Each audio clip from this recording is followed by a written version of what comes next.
Recording by Chris Godin. 1 out of 10 by J. Anthony Ferlaine. There may be a town called Mars in Montana, but little Mrs. Freda Dunny didn't come from there. I watched Don Phillips, the commercial announcer, out of the corner of my eye. The camera in front of me swung around and lined up on my set. "And now, on with the show," Phillips was saying. "And here, ready to test your wits, is your quizzing quizmaster, Smiling Jim Parsons." I smiled into the camera and waited, while the audience applauded. The camera tally light went on, and the stage manager brought his arm down and pointed at me. "Good afternoon," I said into the camera. "Here we go again with another half hour of fun and prizes on television's newest, most exciting game, Parlor Quiz.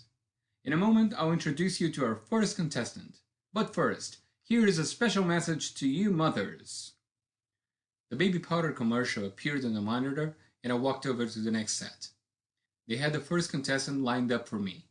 I smiled and took her card from the floorman. She was a middle-aged woman with a faded print dress and old-style shoes. I never saw the contestants until we were in the air. They were screened before the show by the staff. They usually try to pick contestants who would make good show material, an odd name or occupation, or somebody with 20 kids, something of that nature. I looked at the card for the tip-off. "Mrs. Freda Dunny," the card said. "Ask her where she comes from." I smiled at the contestant again and took her by the hand. The tally light went on again and I grinned into the camera. "Well now, we're all set to go. And our first contestant today is this charming little lady right here beside me, Mrs. Freda Dunny." I looked at the card. "How are you, Mrs. Dunny?" "Fine. Just fine."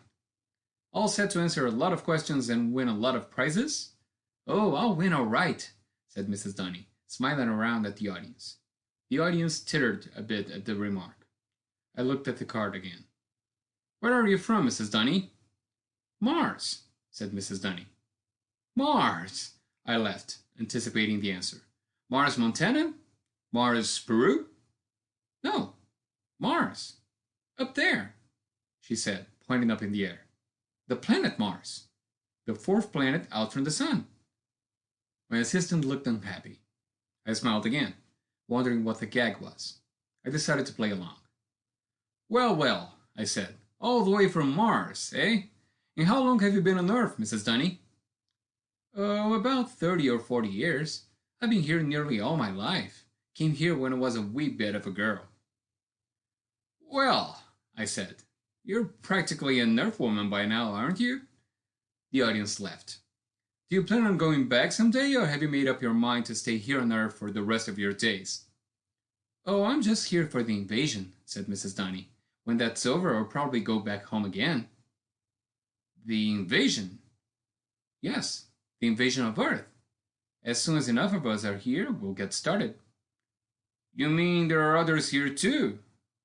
"Oh yes, there are several million of us here in the United States already, and more are on the way." "There are only about 170 million people in the United States, Mrs. Dunny," I said. "If there are several million Martians among us, 1 out of every 100 will have to be a Martian." "1 out of every 10, said Mrs. Dunny.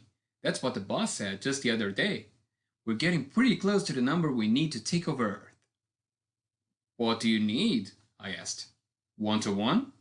1 Martian for every Earthman? "Oh no," said Mrs. Dunny. 1 Martian is worth 10 Earthmen. The only reason we're waiting is we don't want any trouble." "You don't look any different from us Earth people, Mrs. Dunny. How does one tell the difference between a Martian and an Earthman when one sees one?" "Oh, we don't look any different," said Mrs. Dunny. "Some of the kids don't even know they're Martians. Most mothers don't tell their children until they've grown up. And there are other children who are never told because they just don't develop their full powers." "What powers?" "Oh, telepathy, thought control, that sort of thing." "You mean that Martians can read people's thoughts?" "Sure, it's no trouble at all. It's very easy, really, once you get the hang of it." "Can you read my mind?" I asked, smiling. "Sure, sure," said Mrs. Dunny, smiling up at me. "That's why I said that I'd know the answers. I'll be able to read the answers from your mind when you look at that sheet of paper. Now, that's hardly sporting, is it, Mrs. Dunny? I said, turning to the camera. The audience laughed. Everybody else has to do it the hard way, and here you are, reading it from my mind. All's fair in love and war, said Mrs. Dunny. Tell me, Mrs. Dunny, why are you telling me about all this? Isn't it supposed to be a secret? I have my reasons, said Mrs. Dunny. Nobody believes me anyhow. Oh, I believe you, Mrs. Dunny, I said gravely. And now, let's see how you do in the questions. Are you ready? She nodded. Name the one and only mammal that has the ability to fly, I asked, reading from the script. A bat, she said. Right. Did you read that from my mind? Oh, yes, you're coming over very clear, said Mrs. Dunny. Try this one, I said. A princess is any daughter of a sovereign. What is a princess royal? The eldest daughter of a sovereign, she said. Correct. How about this one? Is a Kodiak a kind of a simple box camera, a type of double-bowed boat, or a type of Alaskan bear? A bear, said Mrs. Dunny. Very good, I said. That was a hard one. I asked her 7 more questions, and she got them all right. None of the other contestants even came close to her score.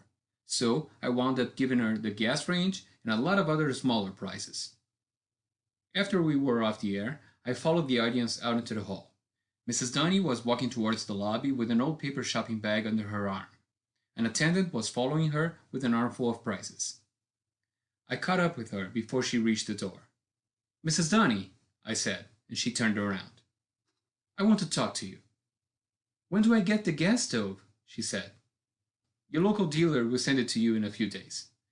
Did you give them your address? Yes, I gave it to them. My Philadelphia address, that is. I don't even remember my address at home anymore. Come now, Mrs. Dunny. You don't have to keep up that Mars business now that we're off the air.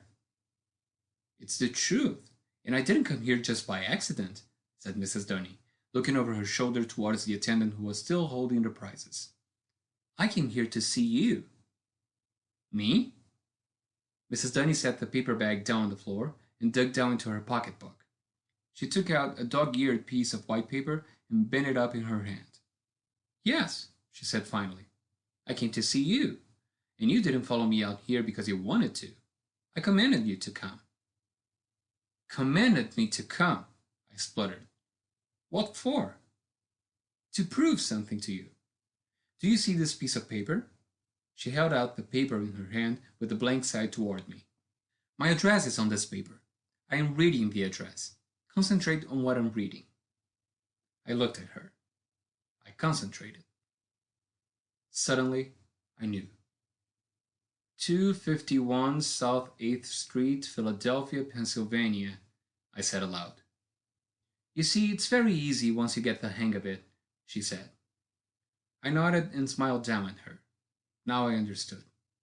I picked up her bag and put my hand on her shoulder. Let's go, I said. We have a lot to talk about. The end of 1 out of 10 by J. Anthony Ferlaine.